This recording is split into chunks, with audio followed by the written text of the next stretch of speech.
Hello everyone, welcome to another episode of Marketing Forge.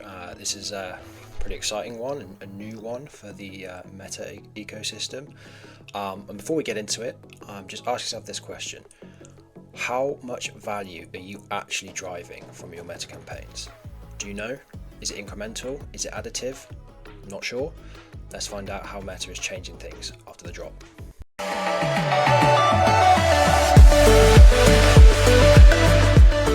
So ironically, I've just done a video around the idea of the one-day view attribution setting in Meta being basically a really useless, non-incremental waste of your attribution and optimization in the platform.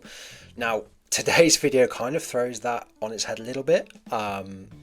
And that's kind of this new concept that Meta's rolled out, which is basically incremental conversion optimization. It is now being rolled out into certain Meta accounts. I've got a few of my own that I'm managing that have got it, and a few that don't. Basically what this is it's Meta's first sort of foray into business first objectives. That's really, really exciting because most platforms and Meta historically, Google Ads, they're all geared to driving revenue that they can see, and kind of not necessarily inflating the output and the attribution that they give themselves, but not really accounting for the fact that many businesses have many ways of driving sales and many channels that do it. So this is a new attribution setting. It's called incremental attribution. And what it effectively does is it's sitting alongside the standard 28-day, 7-day click, and 1-day view through and 1-day engage view through. It's in addition to that, and essentially what it is it's kind of, I guess, putting all of that to one side. And the reason why those existed historically was that you could kind of build your attribution settings and your attribution reporting and optimization based on what was best for your business. We covered it in a previous video. Many people are not that au fait with it, or not that sure what the differences are, and just not that experienced with doing these things. But actually what Meta's kind of realized is that that's a lot of legwork for the individual. You've got to know your business numbers, you've got to know your unit economics, you've got to know what other traffic sources are coming through, you've got to know what existing customer base is like, who's doing emails, offer architecture. There's so many factors that go into what becomes additive to the business, and you then have to kind of build on top of that in Meta's ad platform. And that's why we have the kind of 7-day click attribution versus the 1-day view. Try and move the 1-day view out because 90% of the time it's not additive, it's not incremental.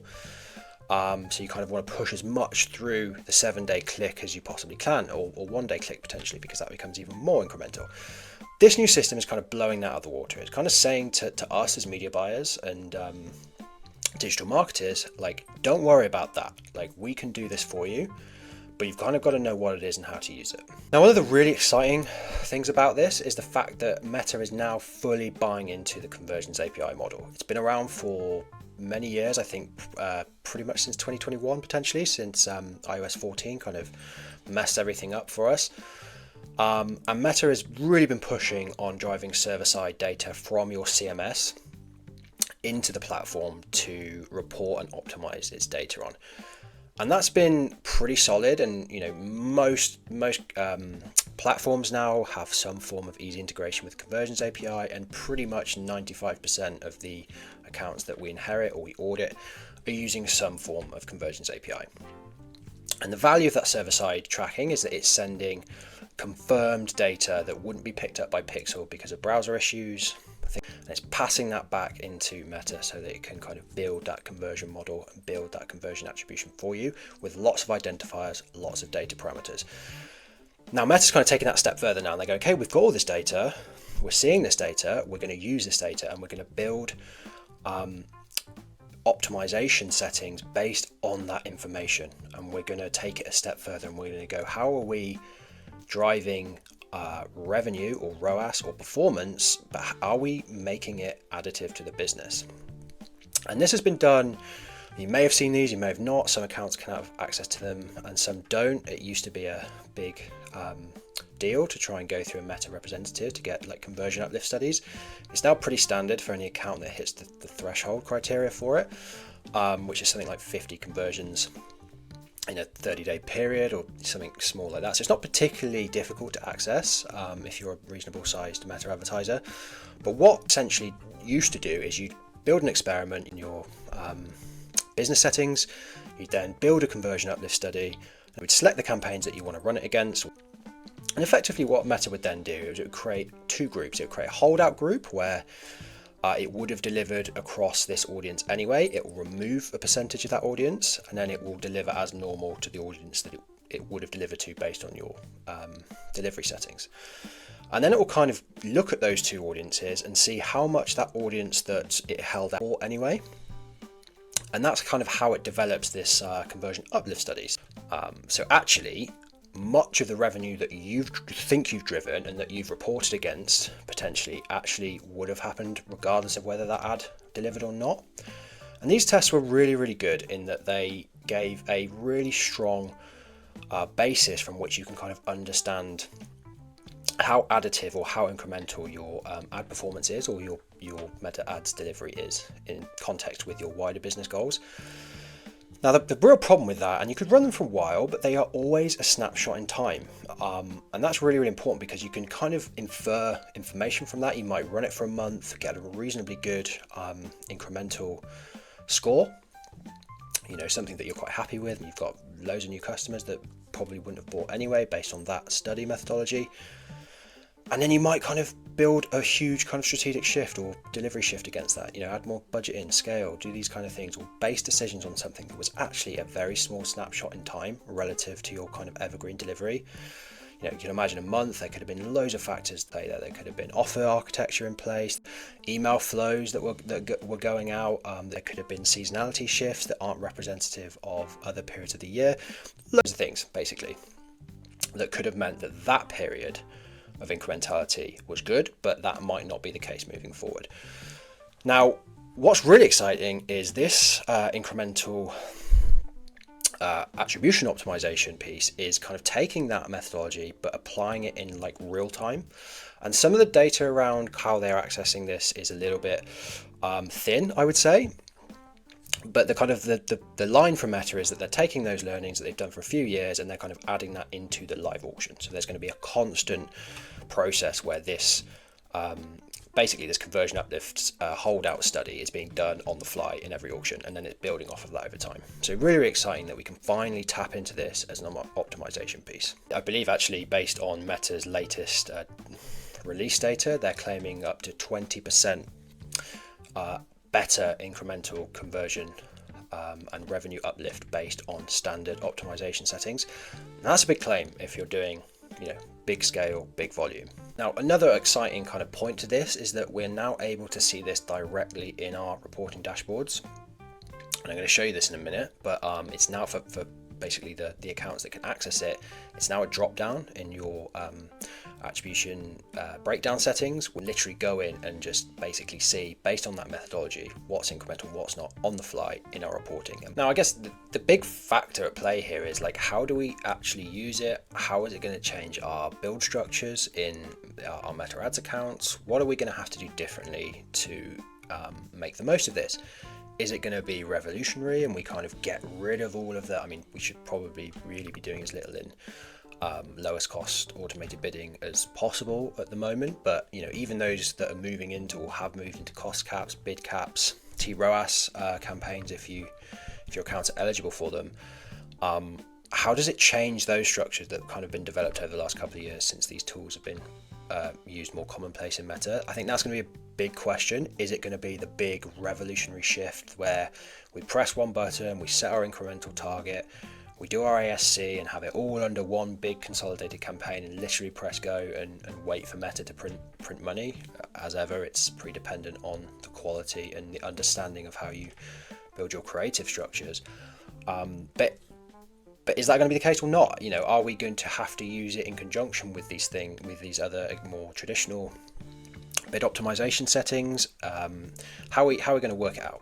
Now, I think there will be less reliance on standard kind of manual bids, cost caps, and bid caps. I think they are born from the fact that we're trying to manually manipulate incrementality as best as we can. I think there will still be obviously strong use cases for those. For example, cost caps are great if you want to kind of launch campaign and you've got kind of one product SKU, one cost structure of that product, and you can afford to know exactly kind of how profitable you are or what your targets are for one SKU at a certain cost per SKU, so you can set your cost caps there.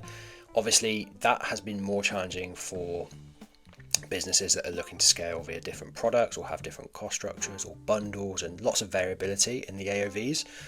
And that's kind of where Meta then moved over to that TROAS bidding, which is is a lot better for that variability of account size and structure. And then I think really what we'll see is that incremental ROAS kind of target will sit alongside that, and we'll have to learn to kind of balance the two together. Another thing I mentioned was the mindset around the one-day view suddenly shifts. I mean, who cares, right? If a one-day view is additive and is driving you incremental business and incremental revenue or incremental customers, who cares if it's in your optimization settings or not, and who cares how much is attributed to it, as long as it is incremental. The whole reason why we wanted to get rid of it, and we've always advised to get rid of it in traditional setups, is because so often it's not incremental. As you build your optimization and your account structure and your account data around that, it becomes less incremental. But now we can kind of use it with the knowledge that it's only really being used in the context of incremental additive business, which is a massive value point. Another impact I think it'll have on particularly me and the way I build and deliver, particularly for e-commerce clients, is the kind of capturing the low end and the high end of the market simultaneously. So where I currently kind of build a structure around cost caps or bid caps sometimes, but mostly cost caps around capturing single product sales, lower end of the market, lower value customers, I then have simultaneous TROAS campaigns that are pushing the boundaries of that AOV and trying to go after a higher value customer base who are inclined to buy more than one item or multiple items and have more LTV down the line, but I'm happy to pay more for that because obviously they're worth more. So it's kind of those two things and those two swim lanes. Can we combine those now with an incremental ROAS campaign? Hopefully that would be great for media buyers like myself who are building these structures, and it's still quite manual. But I suspect we're still phasing into that approach. I don't think it's going to be immediate, and I think there's going to be a lot of testing required. Okay, so with all of that context being said, and some of my high-level thoughts on what this means for media buying and where Meta is moving towards in 2025 and beyond, let's get into how we can actually see this, what it looks like in the account, and potentially how we can kind of set it up. Okay, so I'm going to show you where to basically find the setting if you have it yet, in the context of one of my client ad accounts that does. So basically what I've done is I've just building out a template for a new Advantage Plus shopping campaign, and this will be the same essentially in a manual build. Go to that, you'll see as you scroll down, you kind of got your standard conversion setup pieces, and then you've got this show more options here. So you click that as you would for your normal attribution, and then what you see as new is you've got this standard attribution setting and incremental attribution setting. Within your standard, you've got the 7-day click, 1-day engage view, 1-day view. You can obviously edit that and change those as we would normally. We'd remove the 1-day view through 1-day view usually keep the engage view in. But you've got this other option now for incremental attribution, which is what we've been talking about. So when you set this, again, it's not giving you the option of picking and choosing like what's incremental or not. I want incremental, but I only want 7-day click incremental. That's not a thing anymore. It's just, let Meta go and do the work that it needs to do to drive incremental value to your business based on its methodology, which we have to assume is sound, but we would obviously want to sense check this alongside our CMS, our business performance, and other tools to just really make sure that it's driving the value that it's claiming it's driving. So that's kind of it in a nutshell. That's all you really need to do. It's as simple as that. Now, some accounts, I say, may not have this, or you may have to hit a certain threshold to do this. But you can also still do this in the context of your max conversions or max value. But you can see here that we've selected website, we've got max value, we can set our ROAS goal, so this will be our incremental ROAS goal. So this will be versus the max conversion, which will be like, I'm going to drive as many conversions as I can that are incremental, regardless of how incremental and whether they hit the cost structure targets, the profitability targets, those kind of things. But really, you're probably going to want to be looking at the maximized value ROAS goal that is reasonable, can be achieved incrementally. There's no point setting 5 ROAS goal targets here because Meta's simply not going to be able to achieve those. I mean, it can barely achieve those without without being incremental, let alone with incrementality on top. So that's all we need to do in terms of setting it up. And let's have a look now at kind of what that does for us, or how that manifests itself. This data now showing as of the 1st of April 2025. So you should have 2 to 3 weeks at the point of recording of data in the account that you can actually compare incrementally. Okay, so my screen and sync might have gone a little bit off kilter there. I think trying to build my full reporting dashboard for this client to show you this is basically taxed my laptop to high heaven. But I think that what's really cool here is we can see one of my client campaigns, purchase campaign.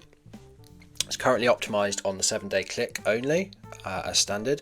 But what I really like about this new setting, and you can find it in your standard metric sets here, so you can compare attribution settings, select incremental attribution. I've got it for all conversions as well, and then apply that to your reporting, which is like so valuable. Really, really is. But you can also overlay it with your audience segments. Now, I covered this in a previous video, but if you're doing ASC or campaigns that are optimized on new customer acquisition, or that's your goal, you need to be setting up your audiences at your ad settings level.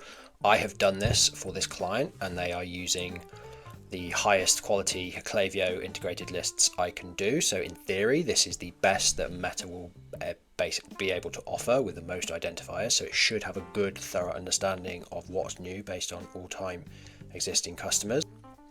But you can see here, which is really cool. So off the bat, the purchase ROAS, so the client's going through a sale at the moment. So these numbers are more inflated and better than they would normally. But so far in April, and this data is from April the 1st only, we've got what we'd normally see a 22 ROAS in there. And that looks ridiculously high. This is a really high value product that the client sells here. So it's it's going to be a lot bigger than your kind of usual FMCG like retail type product. But we can see here that we've got, of the 22 that we're recording here, we've actually seen an incremental attribution on that basis of nearly 17, which is really high. So for context, the client is profitable at 10 on a unit economic level, so for each unit. So to be driving 16, which has been kind of tested as incremental, is really, really cool. And what I also like about this is we often have that conversation around, you want to advertise for new customer acquisition. That's the goal. It's growth, and you grow by new customers, yada, yada, yada. Yeah, absolutely.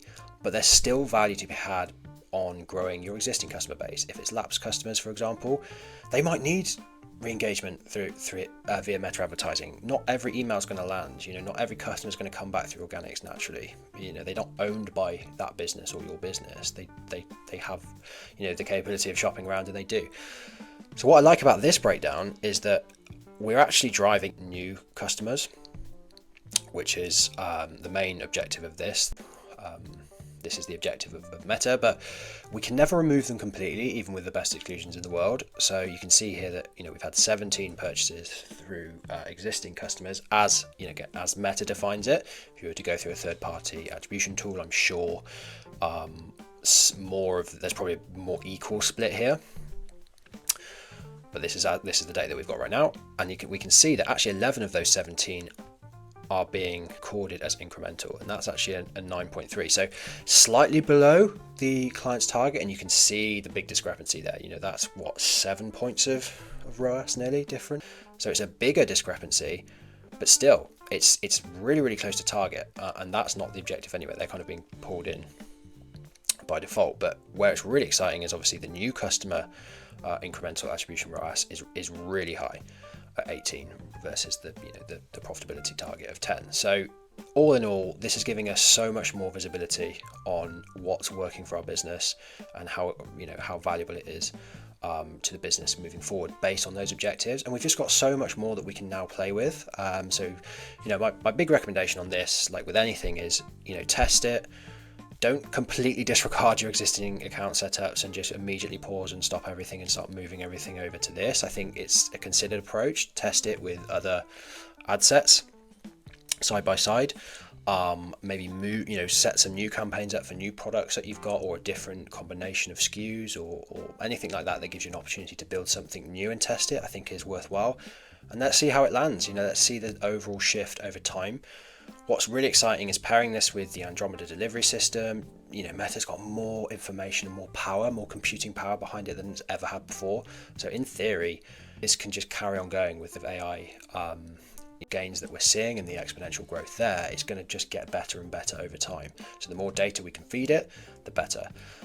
So that's how we could see it in reality in a live account, which is, I think, really valuable and really exciting.